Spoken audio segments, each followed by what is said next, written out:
So here we have oyster mushrooms and they seem to be fruiting beautifully, but actually they're bad. And that's because I fucked up.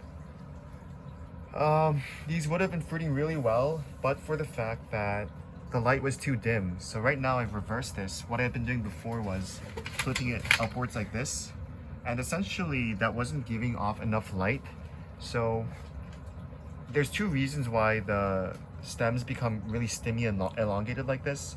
One is the most common reason is lack of fresh airflow. So if there's not enough air kind of flowing through, they'll stretch their bodies out in response because they're kind of seeking for air.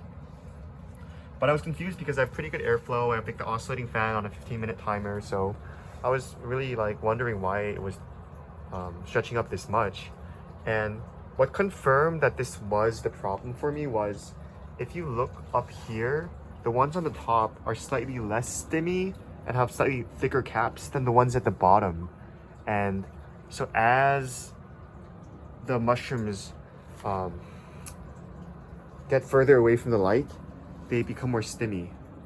And so, well, I guess all of these ones are pretty stimmy as well, but the fact that this one was not and that there's a slightly larger pocket of light there is a clue that it was the light.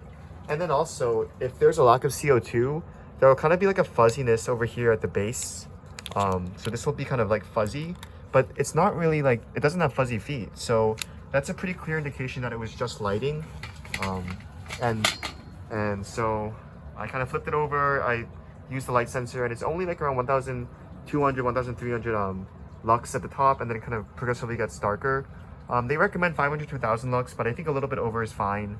So I'm really hoping that this is the last factor that I need to dial in to really produce beautiful oyster flushes. And I feel like this one would have been so beautiful, but for the fact that I did not give it the proper lighting. So yeah, there's always another batch, the next batch, so we'll see. But yeah, Stimmy oysters. They're really easy to grow, but very hard to grow optimally.